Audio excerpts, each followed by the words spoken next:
demain vous êtes chef du gouvernement, quels sont les 3 points principaux sur lesquels vous allez insister? Les 3 priorités, ça sera d'abord un pacte social. Je pense que notre pays, pour aborder la prochaine phase, a besoin d'un pacte social fort. Deuxième mesure importante, c'est en faveur de l'emploi et toute la dynamique de l'emploi. Troisième mesure, c'est en faveur du monde rural, déclencher toute la dynamique en relation avec le programme qui a été annoncé de 50 milliards est une priorité pour naturellement la jeunesse en priorité par rapport à sa problématique de l'emploi, mais également le volet de l'éducation qui nécessite un travail de fond et un travail naturellement d'implication des acteurs. والتضامن كنعتبروا بانه من المقومات الاساسيه ديال المجتمع ديالنا. التضامن اساس لتماسك المجتمع، اساس للانتباه كذلك الى الفئات التي تعاني. هناك كثير من الفئات تعاني من الهشاشة، تعاني من الفقر.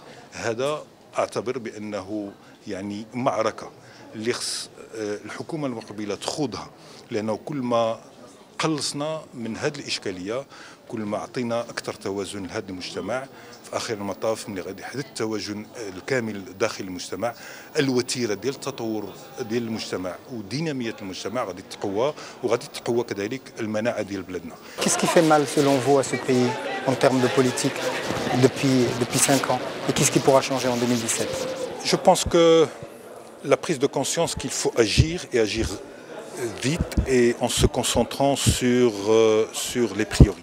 Quelles sont les priorités pour vous, les urgences? Je dis que sur la libéralisation des énergies, il y a une centaine de mesures, de procédures à revoir.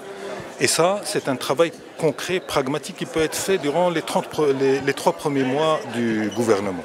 Ça va libérer énormément de choses en termes d'investissement.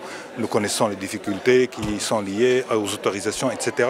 Il faut agir sur ça parce qu'il faut libérer tout ce potentiel. Selon vous, ce marasme politique, le manque de confiance de la part de la jeunesse, des populations pour la chose politique, quelle est votre recette aujourd'hui pour convaincre les gens de voter? Moi je dis que ce qui fait mal, c'est des fois le débat politique dévoyé. On utilise un débat qui n'aide pas en fait à une prise de conscience réelle des enjeux. On est beaucoup plus dans des débats de personnes, des conflits de personnes, et moins sur les débats de fond.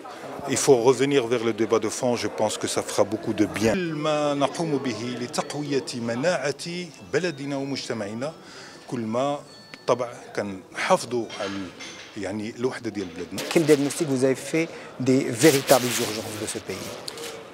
Écoute, en parlant d'urgence, la principale urgence naturellement, c'est l'école.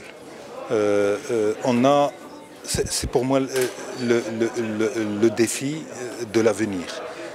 On veut être un pays, et nous allons, pour devenir véritablement un pays émergent. Devenir un pays émergent, c'est avoir un système éducatif performant et un système éducatif impactant. Et je pense que les tergiversations sur les réformes ont fait que beaucoup de générations continuent à souffrir, je ne dirais pas sacrifier, mais continuent à souffrir quand elles arrivent sur le marché de l'emploi. Donc pour moi, il y a un consensus qui doit être établi aujourd'hui sur le fait que l'école, c'est l'urgence et ne doit pas être politisée. Ce débat ne doit pas être politisé. Il doit être un débat en faveur du citoyen et en faveur de nos enfants. Si vous avez un message à adresser. Dire aux populations, dire aux électeurs, il faut faire confiance à votre pays. C'est votre confiance qui fera la force de votre pays. Participer aux élections, aller voter est un devoir. Mais un devoir qui aidera à ce que vos ambitions, vos attentes soient concrétisées. Si vous considérez qu'aucun parti n'est en mesure d'apporter une valeur ajoutée, comment ça se fait que le pays continue à avancer malgré tout? Donc il y a un devoir de responsabilité par rapport à l'expression à travers le vote. Et participer au vote, c'est aider également à ce que la démocratie se renforce, à ce que les rôles de partis qui sont les relais nécessaires pour l'expression des volontés populaires puissent se renforcer et s'affirmer.